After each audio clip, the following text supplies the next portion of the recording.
We good? Yes, sir. Okay, all right, call your next witness. The state called Captain Pettis. There was a request regarding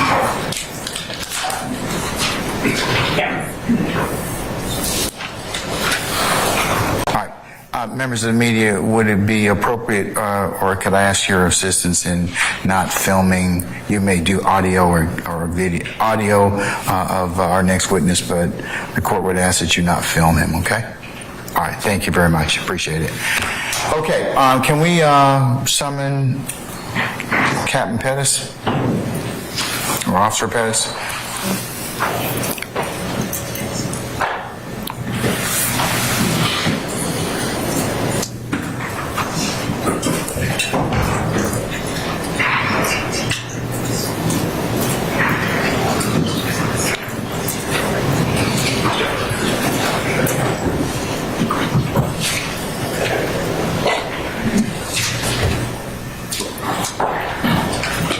Ms. Love, what's the first name of your witness, or Ms. Hilton, what's the first name of your witness, please?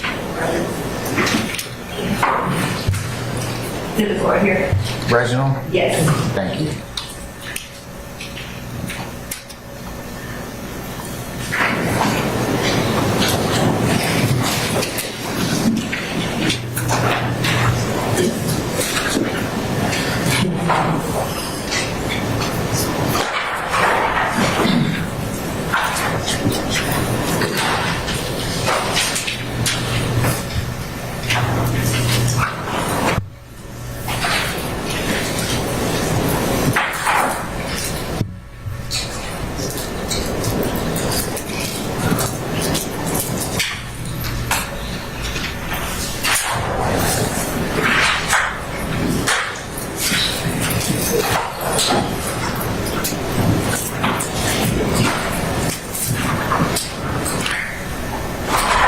Good morning, sir. Sir, if you, I'm up here. If you could please approach the witness stand. Once you get there, if you'd be so kind to turn and face Sergeant Ingram and be sworn as a witness before you sit down, sir. Raise your right hand. You swear affirm testimony you give the truth, the whole truth, nothing but the truth? I do. Have a seat. State and spell your first last name for me. First name is Reginald, R-E-G-I-N-A-L-D. The last name is Pettis, P-E-T-T-I-S.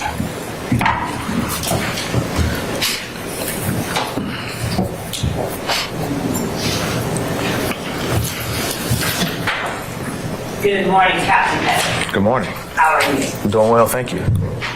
Captain Pettis, would you please introduce yourself to the jury and tell them where it is that you currently work? Good morning. I'm Captain Reginald Pettis. I am assigned to Zone 3 of the Atlanta Police Department. And Captain Pettis, I'm surprised I don't have to tell you this, but I would need you to talk up a little bit louder. Okay. I can barely hear you back here. All right. For the jury's to be able to hear you. So you're assigned to Zone 3? Yes, ma'am. All right. Would you tell the jury what area of Atlanta Zone 3 encompasses? Southeast Atlanta. And you can look at them, talk to them. Okay. Southeast Atlanta, the border of Zone 3. The rough border would be south of I-20, west of Moreland Avenue, and east of Murphy Avenue, with the southmost border being 285. How long have you been the captain of that zone? Since May 24th, 2022. Now, prior to May 24th, 2022, and at this time, are you currently certified as a law enforcement officer by the Police Officer Standards and Training Council of Georgia? Yes. And how long have you been so certified? 17 years.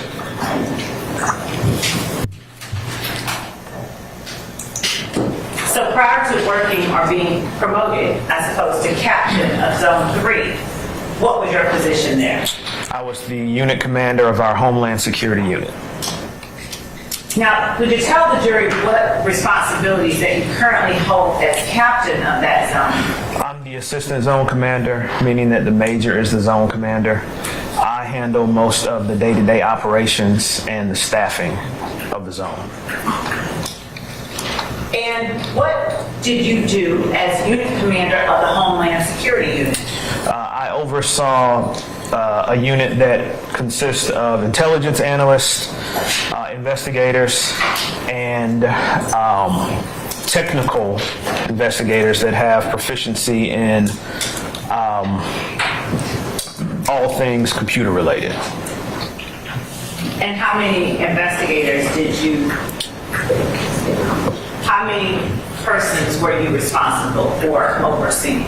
Approximately 12, including 2 sergeants. Approximately how many? 12.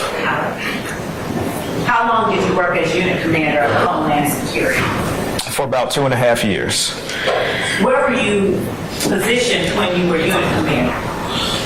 Working in the same place, Zone 3? No, ma'am, we were in the headquarters building, 226 Peachtree. And before that, where did you work?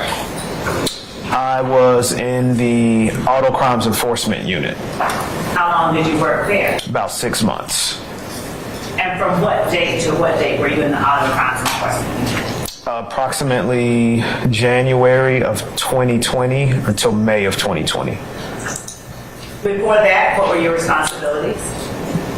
As the ACE unit commander of the Auto Crimes Enforcement Unit, we were a traffic unit mainly, and our goal was to stop people from stealing cars, and once they stole cars, to interdict them and arrest those people. What's interdict? Figure out who they are, where they're going next, just gather intelligence on them. And then at the tail end of my tenure there, we really were being tasked with a lot of street racer enforcement because it was 2020 and everybody was in the house and that's what they were doing. Those are the times. Yeah. Prior to January of 2020, what did you do with the Atlanta Police Department?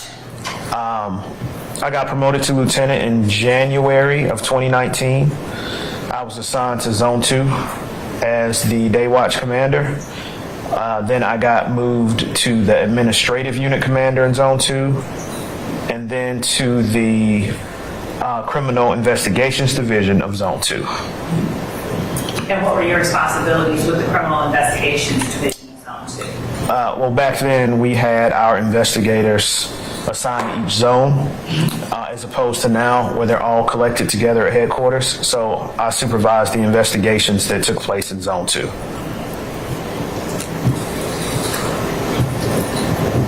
Prior to January 2019, where did you work? I was a sergeant. I was assigned to Zone 5. When did you start working as a sergeant in Zone 5? Approximately July of 2014. And before then, what were you assigned to do? Before that, I was an investigator assigned to Zone 3. Is Old Hateville Road in Zone 3? Yes. Specifically is 20...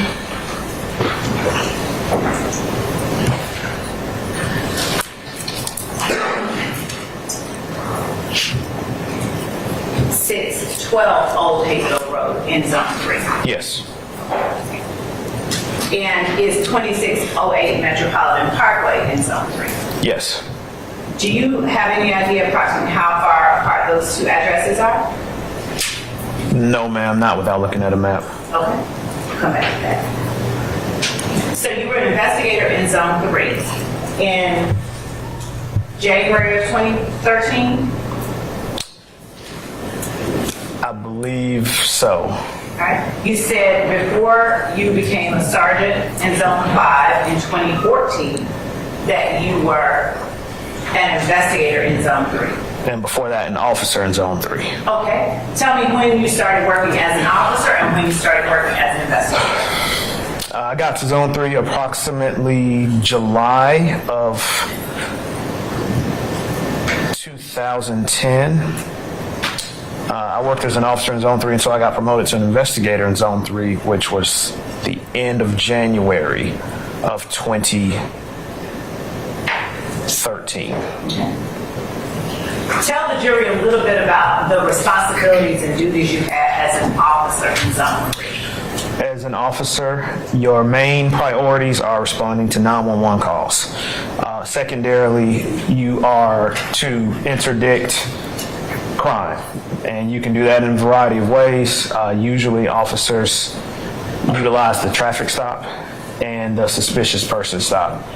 We also perform what we call directed patrols, which is an area that is known to be a high crime area. So officers might pull into the parking lot there, turn their blue lights on, and complete their paperwork there.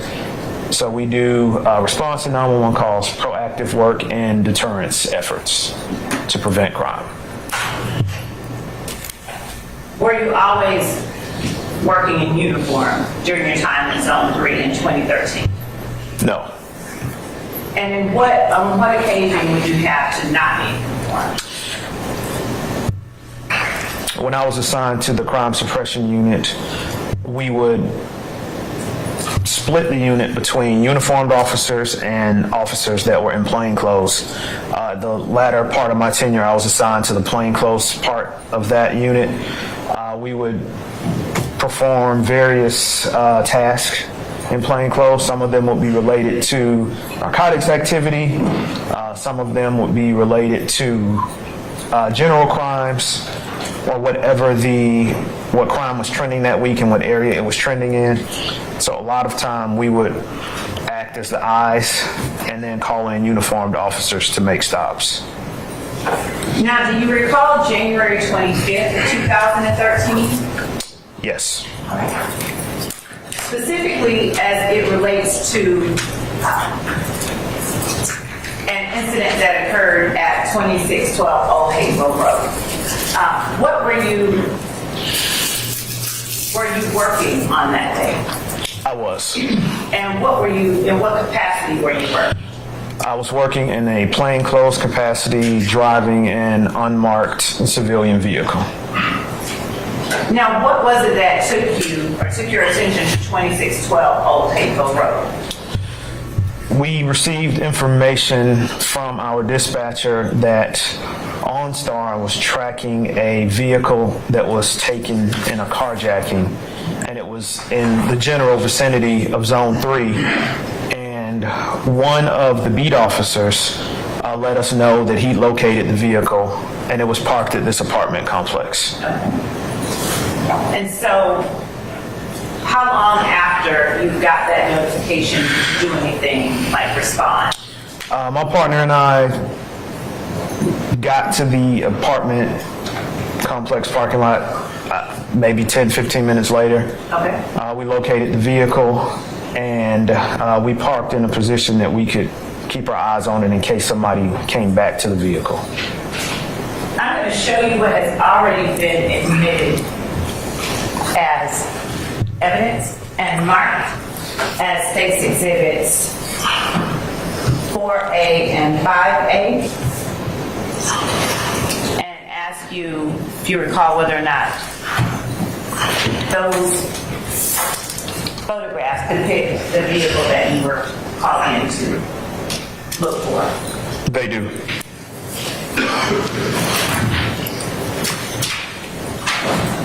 So what do you do as you get into the complex to respond to this call?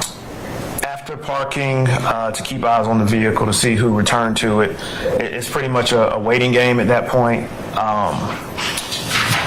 We hadn't determined yet how long we were going to wait to see if somebody came to the vehicle. I think it took about 45 minutes before we saw the vehicle drive past us.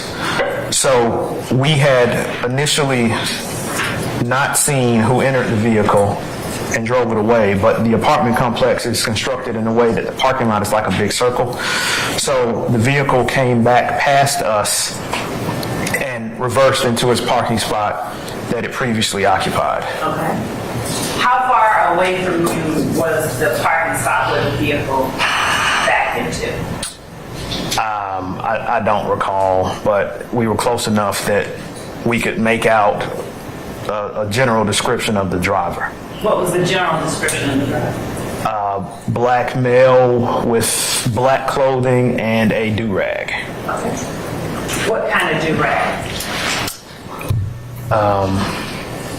I believe it was black in color. Okay. What did that person do once they pulled in? Well, I drove closer to the vehicle to get a better description of the driver and to try to see what apartment they were walking into. So as I did that, the driver turned and looked at us, so we were made at that point, most likely. So we saw the driver. I'm going to object to the person being made. Basis? Speculation. I'm going to overrule the objection, sir, at this point in time. Go ahead, please. So we saw the driver walk into the building, and then a short time later, several other people exited the building. What, if any, apartment or building or unit did they walk out of? Do you know? I believe it is apartment number 7. And at this point, how far away from the vehicle that you were surveilling were you seated? Approximately 10 feet. What happened after that? After the driver entered the building, several other males exited. They looked at my partner and myself in our vehicle, and they began motioning for us to roll our window down. They were shouting obscenities while doing so. Now, what were the ethnicities or races of the other persons who came out of the building? Black males. Do you remember any general description of the persons who were yelling obscenities? It would just be that they were probably all under 25 years old or around that age. And do you know why they were yelling obscenities? Objection or speculation. I sustain the objection. I would draw that because you don't know what's in their head, but what obscenities were they yelling at you? I did not roll the window down to the best of my recollection. There were some middle fingers. There were some gang signs being thrown. I cannot tell you what they were, but it was aggression was the general gist of it. All right. So what did you do upon the showing of this aggression? At first I did nothing, and then one of the males, who was the most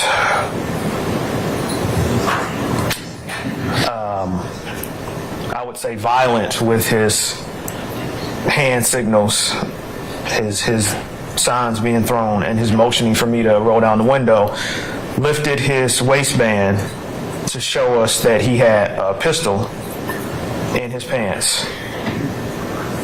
And what did he do at that point? He pulled the pistol from his pants and held it down beneath his waistline while pointing the barrel at myself and my partner.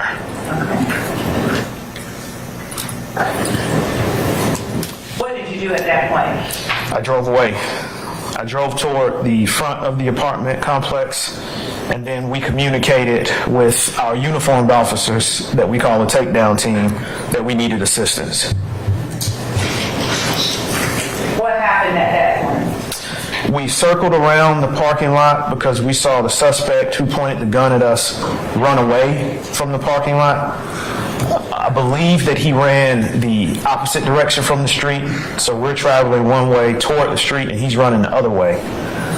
We drove around the apartment complex, as I explained before. It's set up like a circle or a U, and we saw him coming back in to the apartment complex through a hole in the fence. So he'd already made it outside of the fence and he was coming back in.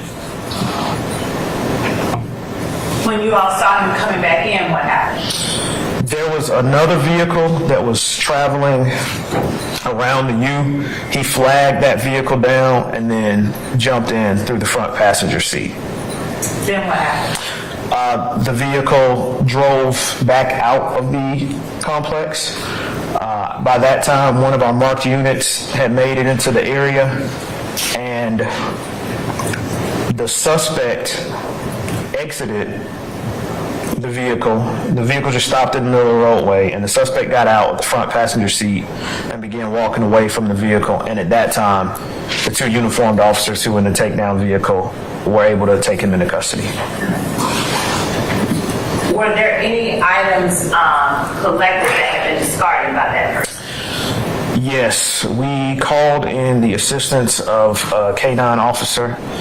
It was from a railroad police department, might have been CSX, I'm sure it's in the report. And myself and my partner searched the wooded area where we saw the suspect re-enter the apartment complex.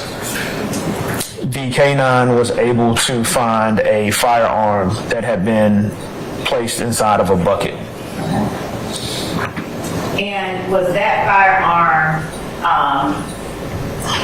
the same description as the one that the person had pulled out after showing you the violent gangs or hand signs? Yes, ma'am, I was able to identify it as the same weapon.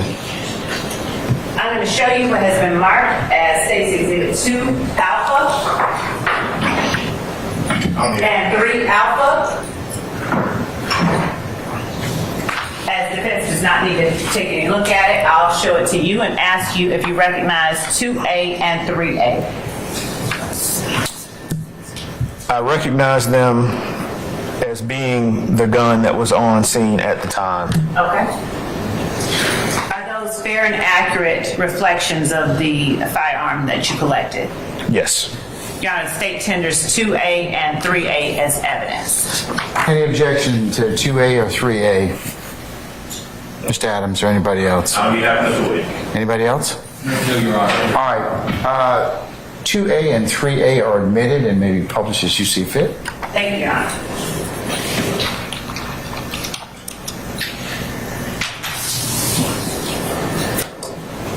I'm holding up 2A and 3A for the jury.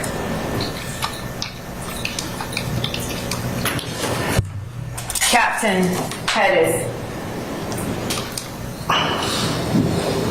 let me back up to the time that you said that you saw the vehicle back into the parking lot before the gentleman got out and went inside. Was this gentleman, did you do or say anything to that gentleman? No. And how long would you estimate it was from the time that he went inside to the time that the group of people came outside? Less than a minute. And did a group of people come directly towards you, or were they doing something else and then noticed you? I think that the Objection to speculation. Sustained as to form. What did you observe? I observed them come out of the building with their attention already focused Where? on the vehicle that I was driving, myself and my partner.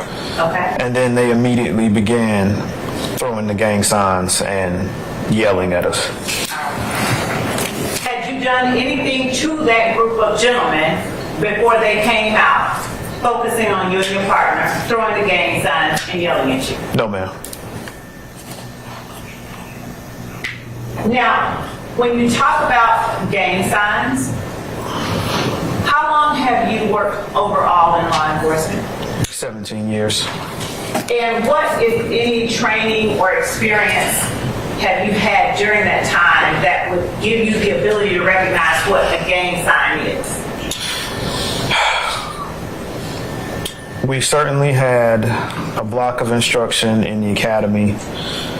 In field training, we would be taught to look for those signs from our field training officers pointing out the signs, but we would literally drive down the street and gang members would throw gang signs at the police car. Throughout my years, I've attended various other trainings that show gang indicators from tagging to dress to words being said, certainly the colors and hand signs being the most fluid and evolving indicator of a criminal street gang. And how were you able to discern, a gang sign from just the middle finger? I think it would be in the forming of the hands and it doesn't look like a middle finger. It's more complex than that. All right. I'm going to show you what has been marked as state's exhibit 6 alpha, 7 alpha, 8 alpha, and 9 alpha as it relates to this particular incident. And also let me ask, before I do show you these, 2612 Old Hayfield Road, that's in Fulton County. Yes. All right. I'm showing you, and given that this has been already served upon offense, I'm showing you 6A, 7A, 8A, and 9A. Would you look at those without publishing to the jury? And let me know if you recognize those photographs, the person depicted there. I do not. Okay. Do you, at the time that this incident occurred, are you the one that photographed anyone who had been arrested? No, ma'am. Okay. Who was it that did that? I don't know for certain. Was it a crime scene tech? Is what I'm asking. No, ma'am. I think that it was one of our supervisors who responded to the scene. Okay. They usually kept the one camera that we had for the entire zone. All right. And how did the supervisor, or how did you all document or associate photographs with a particular incident? It's usually done right there. I'm going to object. If he doesn't know, he's speculating. Your Honor. I'll sustain this. He's literally answering. I'll sustain it. It's the form of the question. Okay. I'll sustain the objections to that. You can rephrase it, madam. Sure. When photographs are taken during the course of an incident that you are involved in, is there a way that the photographs are associated with the incident itself?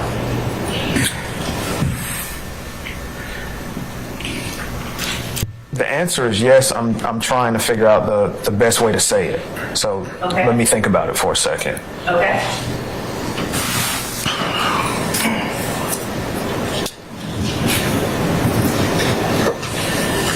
In most cases, the photographs are associated with the incident that's occurring by way of the officer or the investigator that is on scene. Okay. And are those photographs associated with the incident number in the record keeping Objection as to leading. of, I sustain it as to form. is there an incident number associated with the photographs? Yes. Is that incident number and those photographs stored in the normal course of business with the Atlanta Police Department? Yes. All right. Now, who is it that was arrested as a result of this incident that took place with you? The suspect's name is Mr. Trontavious Stevens. All right.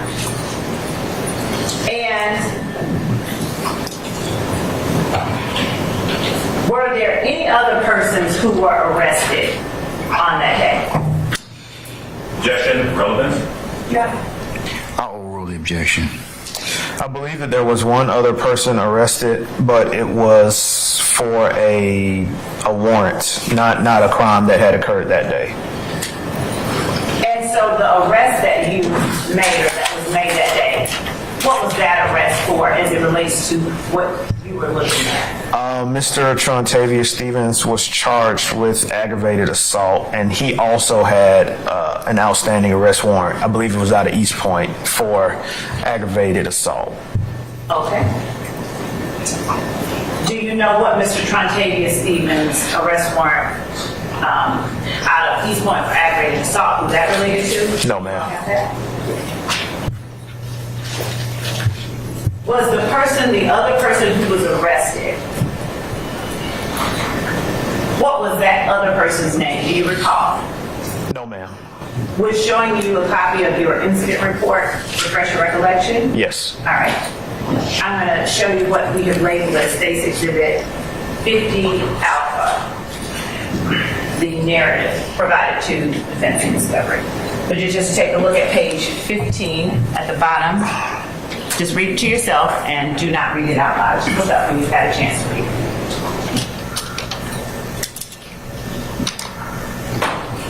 Okay. Who is that person? Mr. Desmond Hurst. Now, was Mr. Hurst with Mr. Stevens when all of this happened? No. Okay, where was Mr. Hurst? Mr. Hurst was inside of apartment 7. All right. And how was Mr. Hurst found? Object as to relevance, Your Honor. I'll allow it, Mr. Adams. How was Mr. Hurst found? The Zone 3 Crime Suppression Unit obtained a search warrant for apartment 7. The objective of the search warrant was to try to locate the vehicle keys of the stolen vehicle, of the carjacked vehicle. And during that search warrant, I've already forgotten his name, the other arrestee, Mr. Hurst? Mr. Hurst, thank you, was arrested because he was inside of the apartment and showed to have an arrest warrant. Okay. Now, the vehicle you described Mr. Stevens as getting into, what kind of car was that? Objection, mischaracterization of testimony. I'll let you rephrase. I'll sustain it as a form. When you spoke about Mr. Steve, or better yet, when you spoke about the guy that flashed the gun at you, walking up to the front of the complex and getting in a car, what kind of car did you get into? I think it was a Buick. Okay.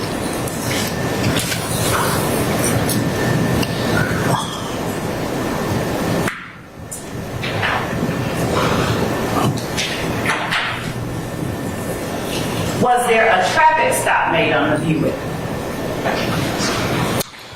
by Georgia State Patrol as a Yes. result of what happened? Yes. All right. And where was that traffic stop made on the Buick? Not far, at a gas station on Cleveland Avenue. The apartment complex that's on Old Hateville is maybe a couple hundred yards away from Cleveland Avenue. What gas station? I believe it was a BP.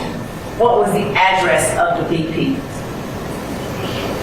It was in the 100 block of Cleveland Avenue.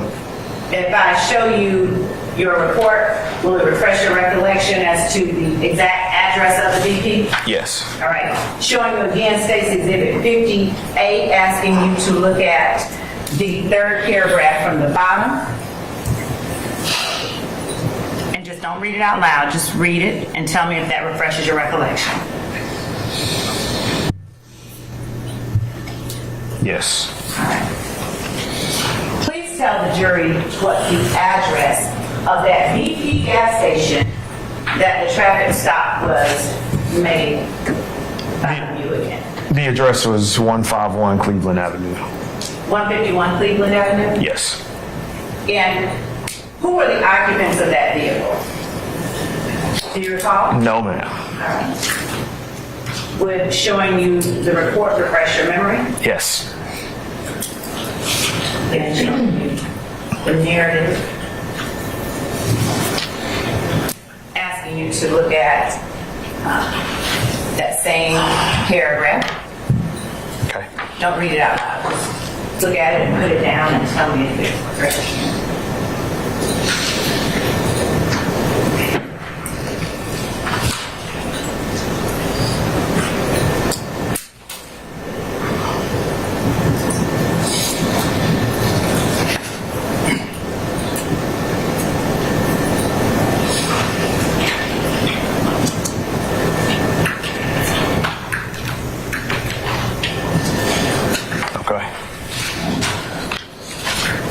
And I'll just leave that there for you to refer to if you need.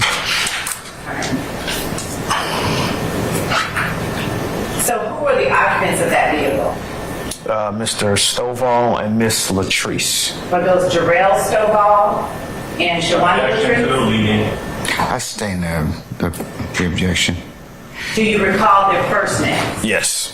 Please tell us their first names. And if you have to refer to the document to refresh your memory, let us know that that's happening. Okay, I'm referring to the document. Don't read it, but you have to look up and tell me. Okay. Mr. Jarrell Stovall and Miss Shawanda Latrice All right. were their names. Now, when police went to apartment 7 of the complex, were there other persons inside Yes. besides the one that was taken into custody? Yes. Do you recall who those other persons were? No, ma'am, I'd have to refer to the document. All right. Would you refer to the document? Don't read it. Look up when you've had a chance to refresh your memory.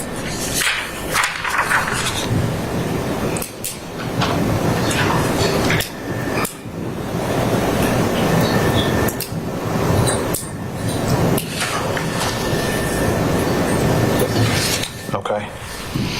Who were the other persons inside? Alfonso Dixon, Trevez Watkins. Watkins? No, I have to look again. Johnson, Okay. and the aforementioned Mr. Hurst. All right.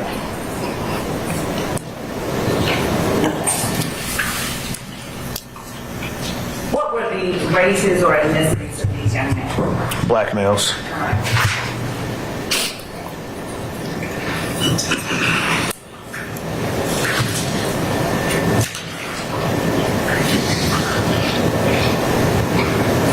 Now, were the occupants of the Buick any of the people that had come out of apartment number 7? No, ma'am. Were the people that came out, including Mr. Stevens, did you indicate in your report whether they had come out of apartment number 7? I did not indicate that. Now, when you said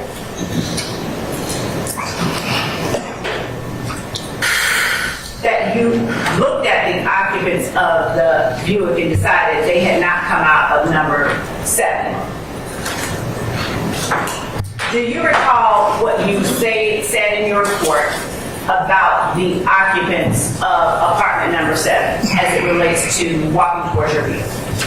No, I do not. Would reading your report refresh your memory? And if it would not, you have to tell me so that we can take another step. I don't think it would. All right. The report that I have in front of me is marked as State Exhibit 58. Would you look at it, not for the sake of refreshing your memory, but look at it and tell me if you recognize the report, first of all. I do recognize the report. How do you recognize the report? It looks like the one that I wrote on January 25th, 2013. Okay. Now, the report that you wrote on January 24th, 5th of 2013, Yes, ma'am. was that written in close proximity temporally to the time that the incident occurred? Yes. And is it a routine part of your responsibilities and your practice to memorialize incidents as they occur? Yes. And does the report that you memorialize, the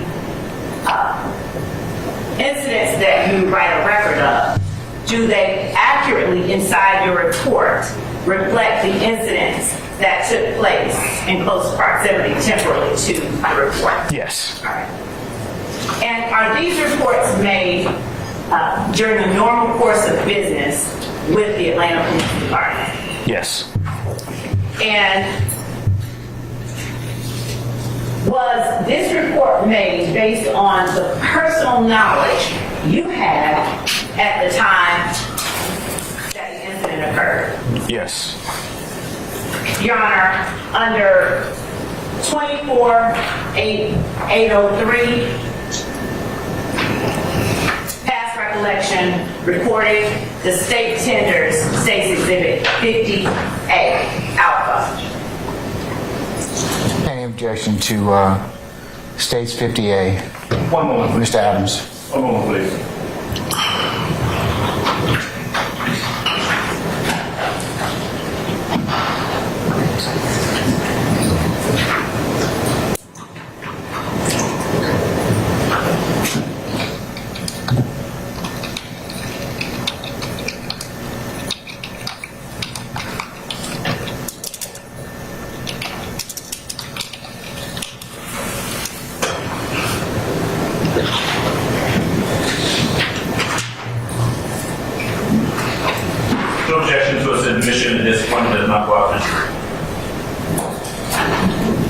right, Stage 58 is admitted. Thank you, Your Honor. Captain Pettis, would you please read paragraph, the third paragraph from the bottom in its entirety, starting with several? Yes, ma'am. Here.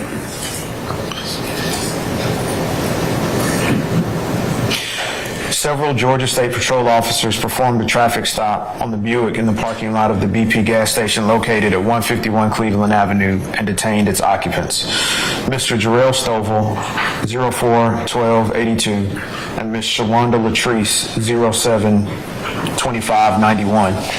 This detention was necessary to confirm or dispel whether or not these occupants were involved in the carjacking.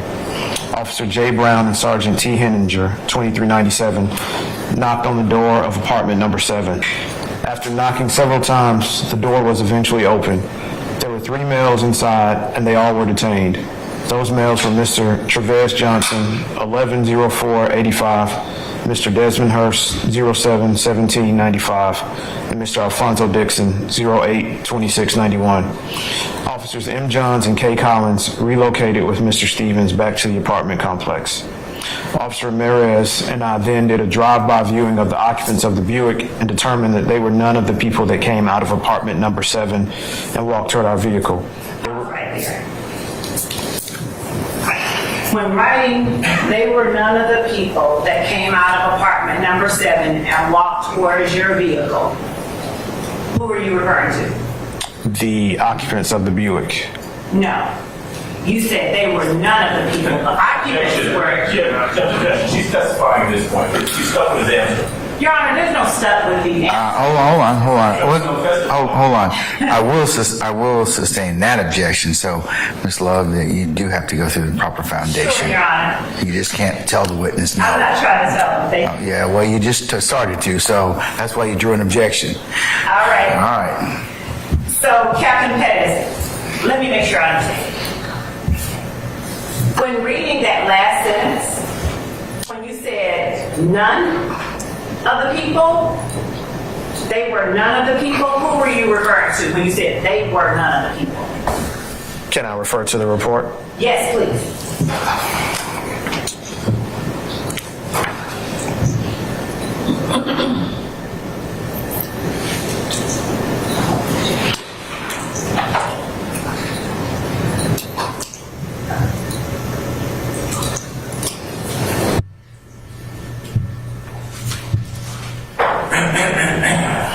The people that I'm referring to are Mr. Jarrell Stovall and Ms. Shawanda Latrice. Now, if you would, please go up to the third paragraph. Actually, you know what? Start at the top and read the first 3 paragraphs. Your Honor, I'm going to object. Your Honor, it's admission. Let him finish his objection first, madam. Okay, what's your base of your objection? It's going to be cumulative. He's already testified. It's going to be improper bolstering. He's already testified by the items that she's asking you. I sustain it as to the Your Honor, second I am basis. not. There's a particular part that he has not testified about. I'm certain Mr. Adams is aware of it. And Well, I'm going to sustain the question as formed as of yet. You can rephrase it if you like. All right. Starting at the top of paragraph 3, would you read what you wrote there in paragraph 3? I witnessed a black male, approximately 25 years old, wearing all black clothing with a black do-rag and black hat, reverse the vehicle into its parking spot and then exit and walk toward apartment number 7. By this time, I had driven my undercover vehicle to within 10 feet of the target vehicle so that I could observe where the driver was going. The driver stopped walking and looked at me. Several other males then exited apartment number 7 and walked down to the street level. The males were yelling at me and motioning for me to roll down my window. One of the males, later identified as Mr. Trontavious Stevens, was more aggressive than the other males in trying to get me to roll down my window. Thank you. You're welcome.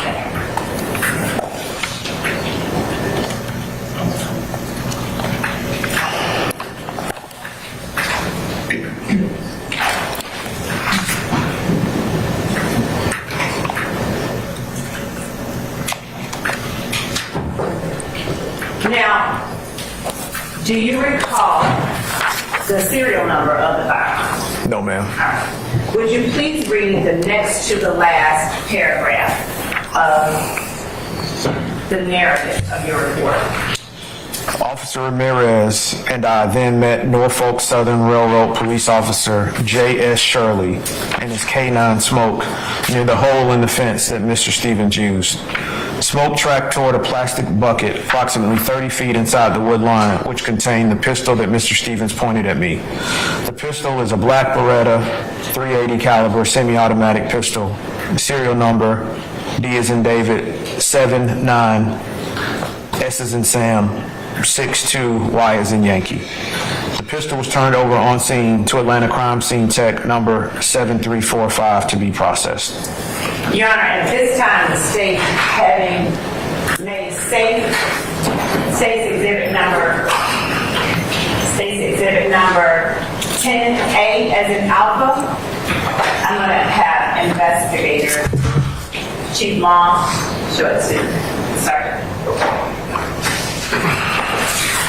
Does anybody wish to examine the state's 10? Or have you seen it? Yeah, I'll take seconds. Okay, all right.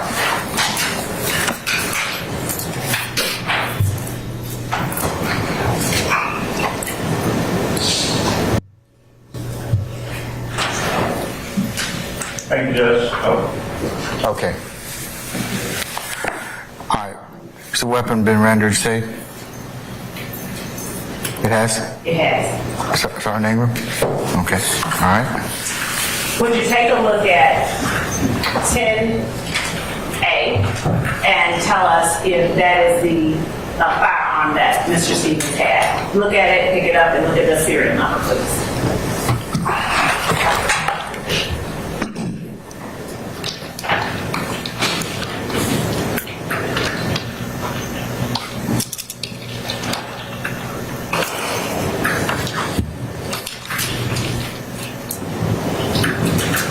Yes, ma'am. Matches the serial number. And does it also match the, Description, yes, it does.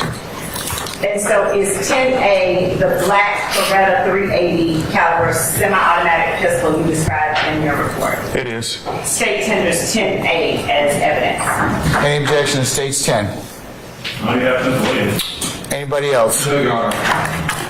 Anybody else have any further objection? All right, state's 10 is admitted and will be published as you see fit.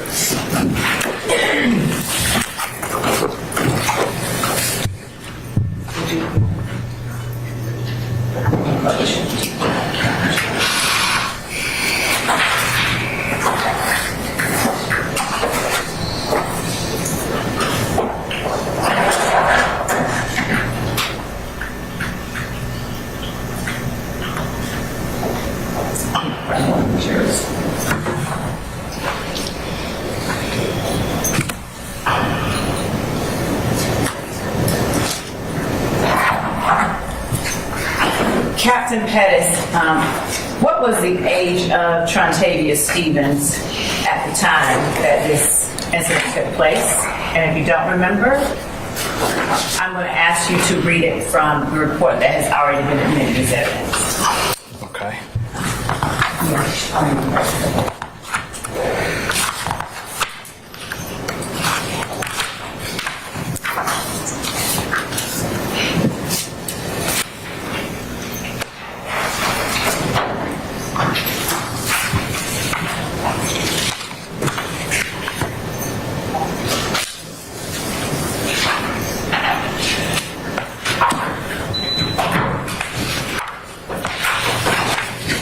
And the date of birth would be just as Per the report, Mr. Stevens was born on April 26, 1993. And what date did this incident take place once more? January 25th, 2013. Thank you so much. That's all that I have for now. Cross, Mr. Adams? Please. All right, go right ahead, sir.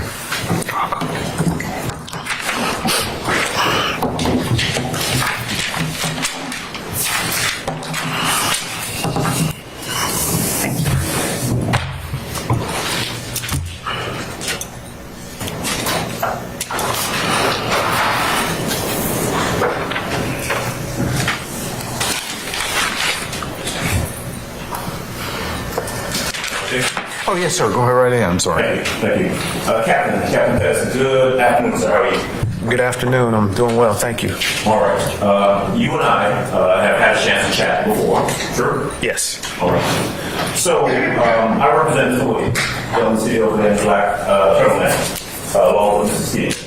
But I do want to ask you some questions about this gentleman that you arrested, Mr. Trontavious Stevens, and the incident surrounding him. Okay. Okay. You were an APD officer back in 2013. Yes. Yes. You arrived at the location that we've been discussing at about 4:30 in the afternoon. Sure. If that's what the report says, yes. And I know we've spent some time with the report. Yeah. In front of you. I do not. All right. Matt? Yes. Yes. Just please identify for the record, please. What? Thank you, Judge. Okay. Judge, I'm going to, with the court's permission, approach the witness and show him what's been previously identified as states 50 Alpha 50A. Okay. It's been admitted. So yes, that's fine. All right, thank you, Judge. That's your report, right, Captain? Yes, sir. That's a report you prepared back in January of 2013, right? Yes, that's right. What's that, about 15 pages long, that report?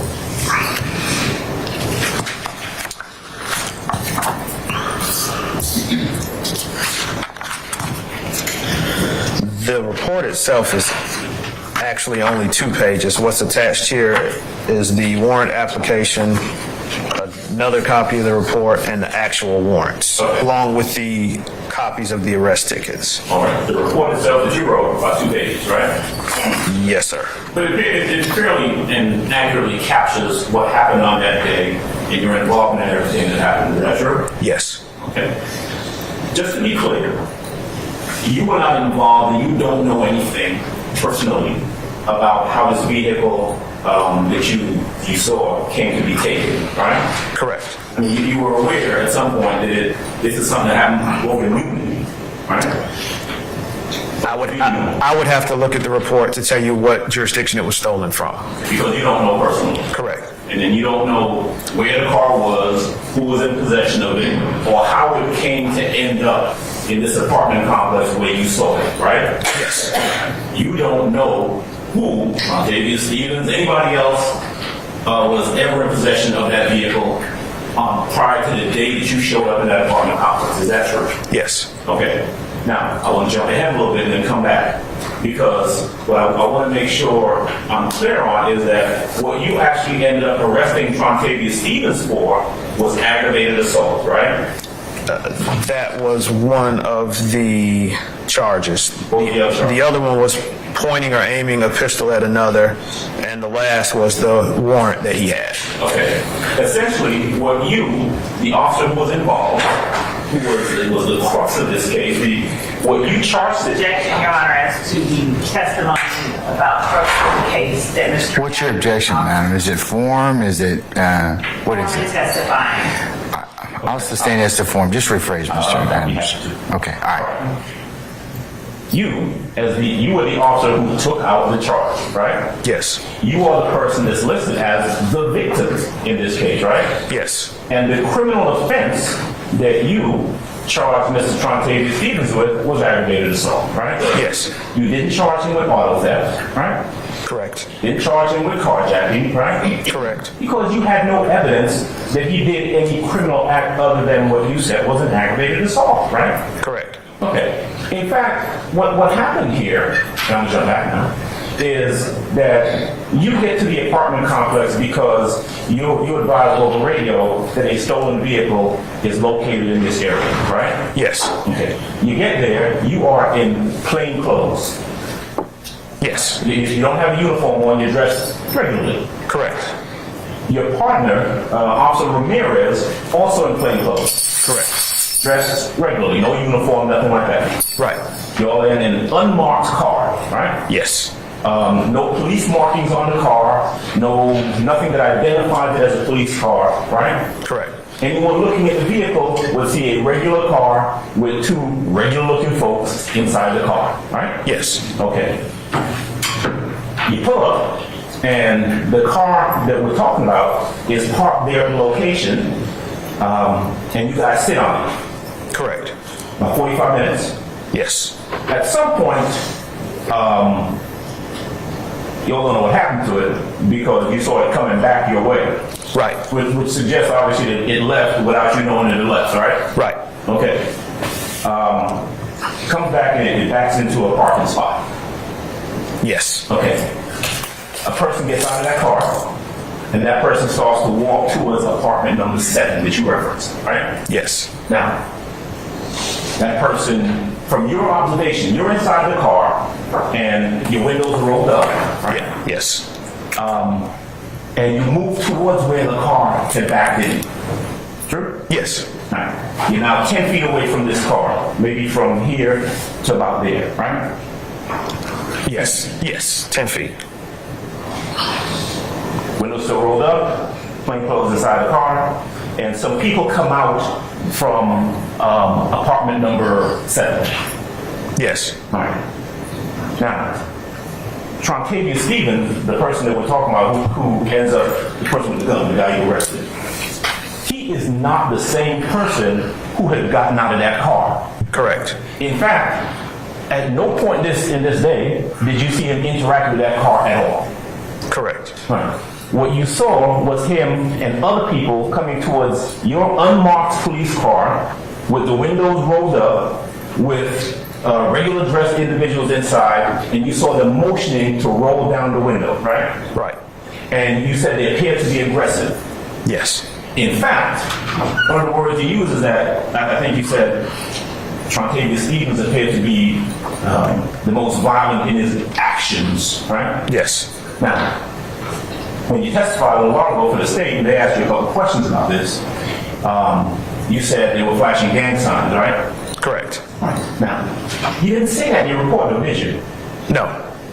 And I mean, you wrote a 2-page report, and it was very detailed about everything that happened and everyone who was involved, down to names and dates of births, right? Right. You even put a serial number in there, right? Yes. And you're trained as a police officer that anything that is of significance, like if you think, for example, something is gang-related, you put that in the report, right? Right.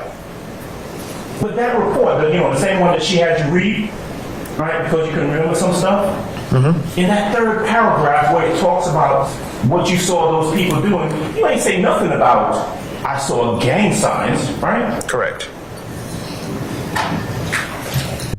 What you said was that the person who would later be identified as Trontavia Stevens, and again, I'll represent that here, but what you said is that he was moving towards your car, right? Right. Motioning to roll the window down, right? Right. And then and you never did. You didn't roll the window down. I don't think so. Okay. Was the window tinted? I don't know. You remember? No, sir. All right. You saw him motion towards his waistband or grab a gun that was in his waistband. That's what you said, right? Yeah. And held it down like below his waist and pointed at you and your partner.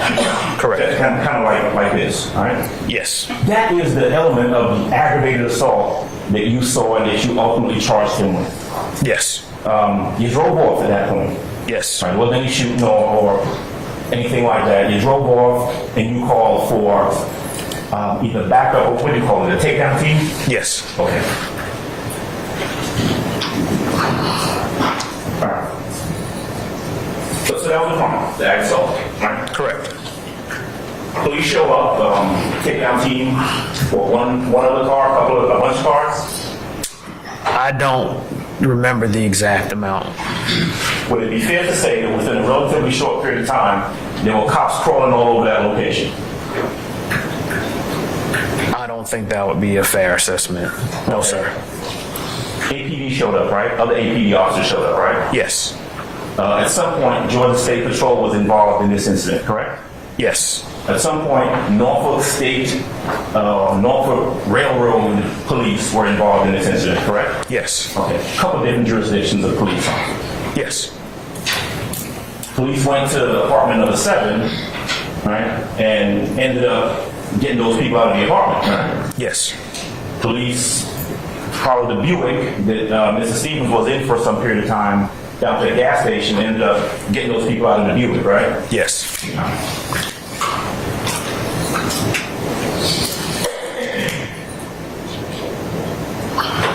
And you recovered a gun. Yes. Okay, well, not you personally, but a gun was recovered. Yes. That you would later say, yeah, looks like the gun that, that kid had, that he pointed at. I was personally involved in the recovery. Okay. Yes, sir. All right. It was a bucket or something like that, right? Yes. Let's see what else is not question, again, Judge. You may, sir.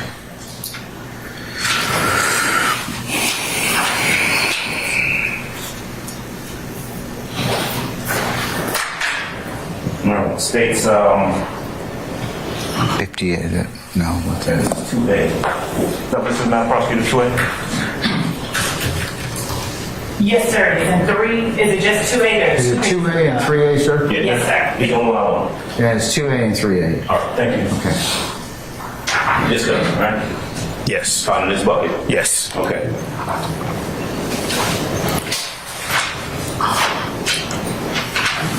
So,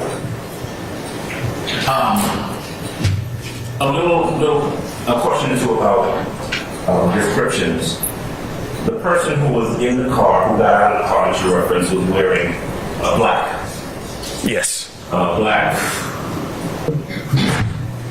do-rag or something like that? Yes. Black shirt or hoodie or something like that? Basically all black. Okay. Trompetius Stevens is a guy, he had a whole lot of hair. All right, like that. I have no idea. You all remember? No, sir. All right. All right. At the time that this incident occurred back in 2013, you had been an officer at APD for how long? I got hired November 14th, 2006. Okay. All right. By that time, you had received what I think I heard you say was some training in regards to gangs and gang recognition and stuff like that, right? Yes. All right. You were trained and you were told that if there is an incident that occurred and you believe it to be gang related or anything like that, that you indicate that on the police report. Probably. Okay. You didn't indicate that anywhere on this police report that there was any sort of gang involvement in this case, did you? No. All right.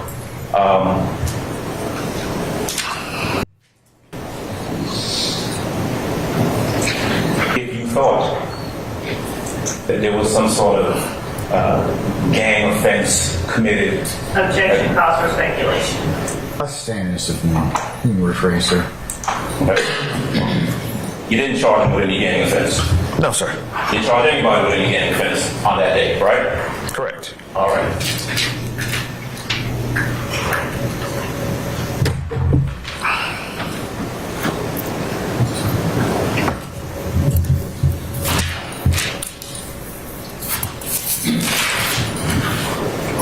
10 seconds if you don't mind, Jeff. Not a problem, sir. Maybe a little more.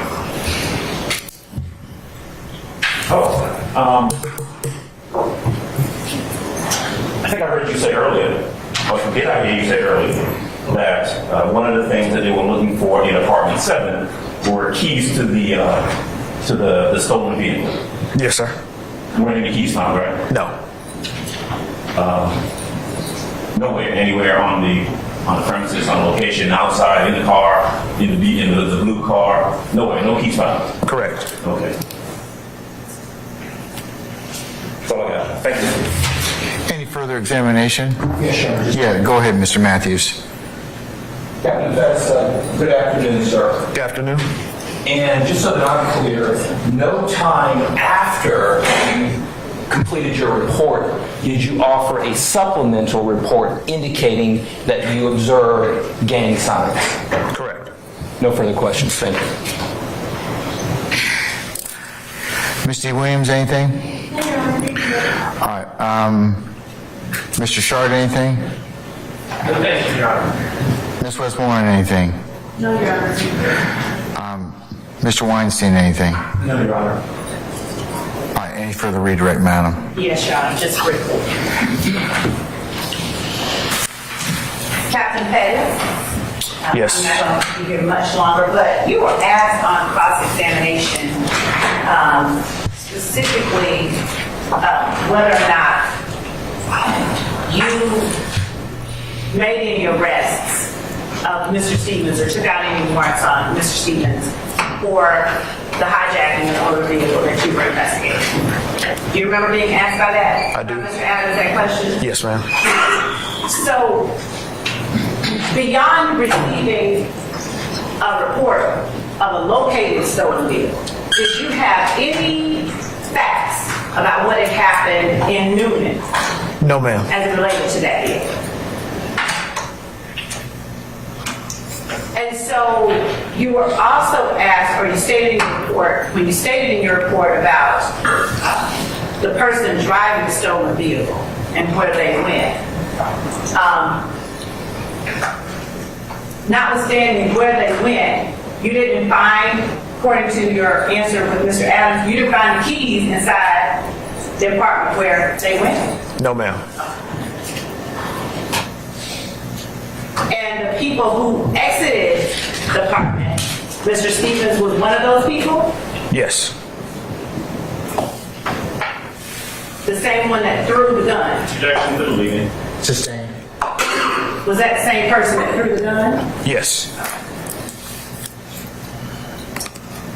Did Mr. Stevens run from uniformed officers? No, ma'am. When he was running or leaving and he discarded that gun, who was after him? Nobody. How did you all then encounter him? We circled the apartment complex again in an effort to see where he was going and what he was doing because he ran the opposite direction that we were driving. When you say ran, who was he running from? I don't know. All right. Were you all pursuing him? No, we were going the other way. He pointed the gun, we drove the other toward the street, and he ran back toward the back of the apartment complex. Did you said you called for backup? Yes, ma'am. Did backup arrive? Not at that time, no. How long after did backup arrive? The time it took for us to circle the apartment complex, see Mr. Stevens re-enter the apartment complex through a hole in the fence, flag down the Buick that was driving by, get into it, go back around the apartment complex, so half of the circle back toward the street. Then they made a left, which was south on Old Hateville Road. Then a patrol car arrived, and we directed them toward the vehicle that Mr. Stevens had entered. So maybe 2 minutes? That would be my approximation. Are there lights flashing? No, because when the patrol car approached the Buick stopped on its own, and Mr. Stevens exited the vehicle. Okay. Now, how often did you see people flash gang signs at you during your time as an officer? My guess would be on more than 10 occasions. And this was prior to this occurring. Sustain the question. Was this prior to your seeing Mr. Stevens and the others come out and get arrested? Yes. Mr. Adams asked you about not putting in your report that Mr. Stevens flashed gang signs at you. Do you remember that? Yes. Did you put in your report what the person who pulled the gun on you was wearing? Can I refer to my report? Please do.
I did not write in the report what the person who flashed the gun at me was wearing.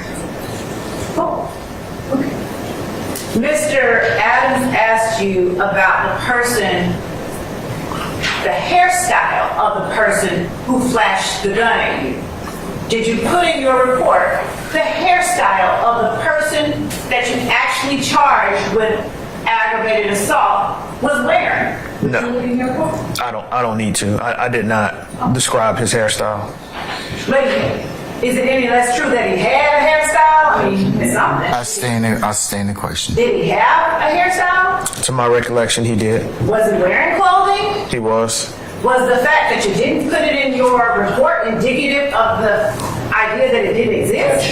Yes, it is. I stay in the question. Remember, you got him on redirect. Does the absence of those facts in your report equate with the absence of or the existence of those facts? It does not. Okay. Is there any particular reason you didn't put what Mr. Stevens, who's flashing the gun at you, was wearing in your report? Any particular reason? I did not write a description of his clothing because he was captured so quickly afterwards. Okay. The time wasn't great enough to account for what he was wearing in the report. Is there any particular reason you didn't write what gang signs he was flashing at you in your report? No, ma'am. Okay. And is there any particular reason you didn't write his hairstyle in your report? No, ma'am.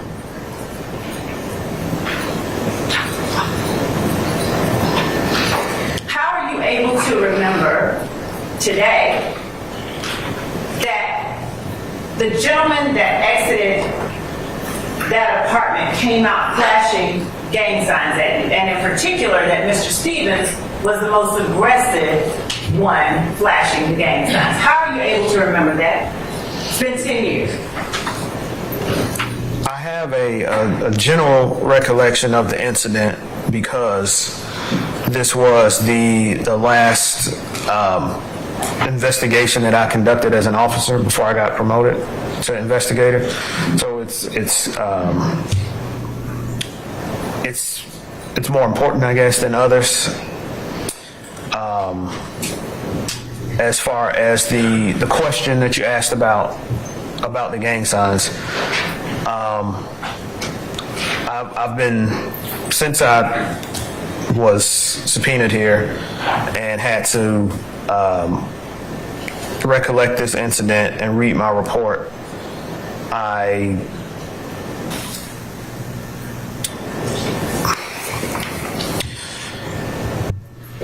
think that let me refer to my report to what I actually wrote.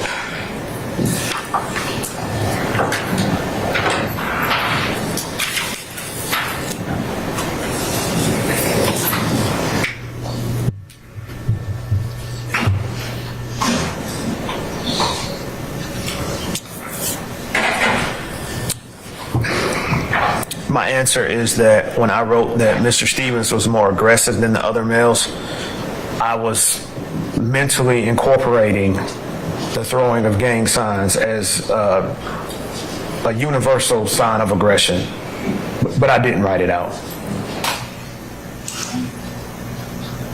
And when you were asked by Mr. Adams, were you told to indicate if an incident was gang-related? You answered probably. Do you remember answering probably? Yes.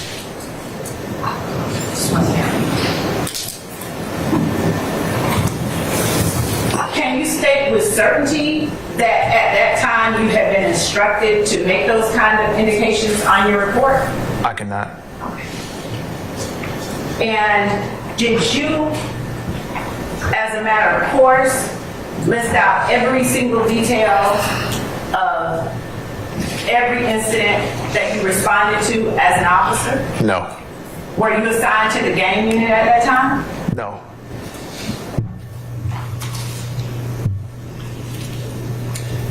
Is the information you've given to the jury The best recollection that you have? I sustain the question. Yes, Your Honor.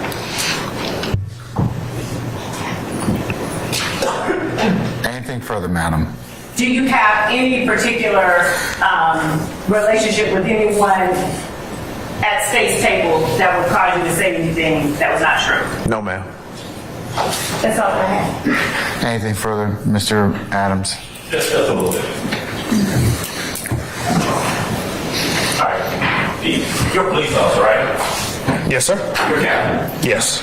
You, what you do when you're conducting an investigation affects people's lives, right? Yes. You arrest people and take their freedom and take them into custody, true? Yes. And you are charged with writing reports that reflect the truth so that someone down the road, maybe a prosecutor, can rely on that information and know if to or how to prosecute someone, right? Yes. That is extremely important. Would you agree with me? Yes. All right. And so when you write your report, and when you were writing reports back in 2013, those things were just as important then as they are today in this courtroom, right? Yes. Okay. And so you weren't a rookie officer back in 2013. You had been on the force for some 7 years? Yes. Okay. And so before coming in here to testify, whether it's today, I don't know, yesterday, last week, whenever, did you have an opportunity to sit down with the prosecutors and talk to them about your testimony and your recollection of the events of 2013? Did you do that? Yes. Okay, right. And you still came in here today, and this is the first time, right, that you're mentioning anything about gang signs that you saw when you were brought in here to testify in this, quote, gang case, right? Yes. Okay. Now, just out of curiosity, what was the gang sign? Hold on. What's the basis for your objection? Well, with respect to... What's the basis of your objection? For first time. I'm going to overrule the objection. Okay. Go ahead, Mr. Adams. Okay. What was the gang sign you saw being thrown up that day? No idea. No idea. None. Okay. But you know what's a gang sign, right? Yes. Okay.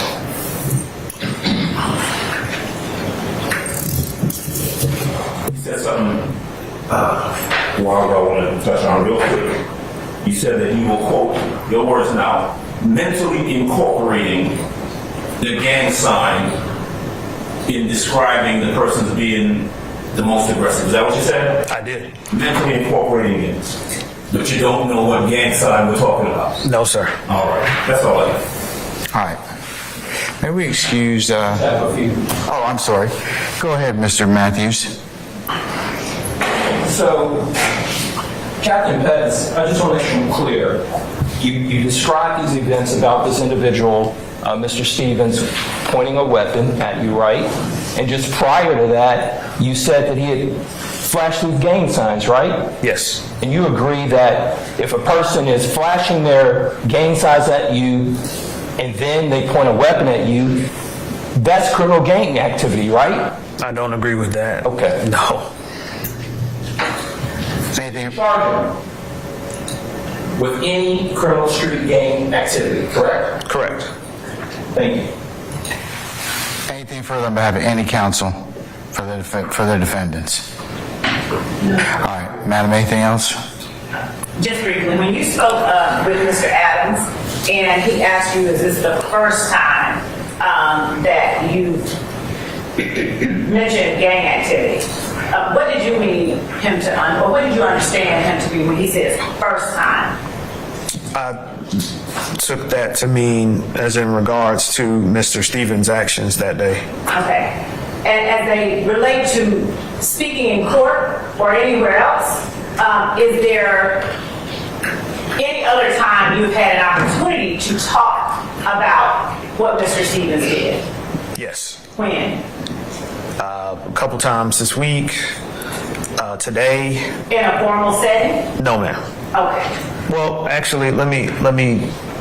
I don't know what the adjudication process was with this case. I don't know if I testified at grand jury.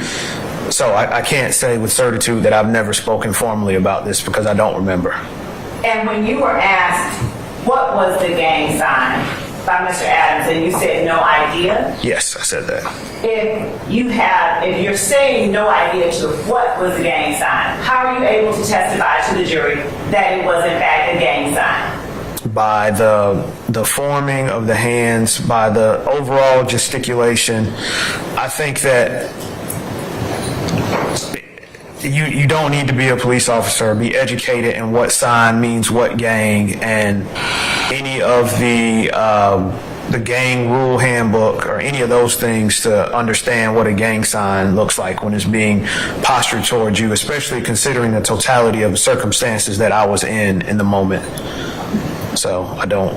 Were the signs that were being made by the individuals that came out of Apartment 7 similar in nature? I can't answer that either. I wasn't well educated then on what sign relates to each gang, and I'm not today either. Okay. Were those signs that you saw signs that you had seen in similar circumstances in the past? Yes. Thank you. That's all that I have. May I ask? Yes. Captain Pettis, did you get any training at the police academy on gaming? Probably. That's all I have. Anything further, Ms. Adams? No, sir. All right, anybody else? All right, may we permanently or temporarily excuse Captain Pettis? Your Honor, we can, at least temporarily. I don't anticipate needing him again, but I don't know how things are going to go, so we're releasing him for today. All right, Captain Pettis, thank you for your patience with us. I'm going to temporarily excuse you as a witness, so that means you're subject to being recalled at some point in time. We'll reach out to you if we have to do that. Just remind you not to discuss your testimony with anybody except the attorneys in this case, okay? Yes, sir. All right, thank you, sir. Thank you. All right.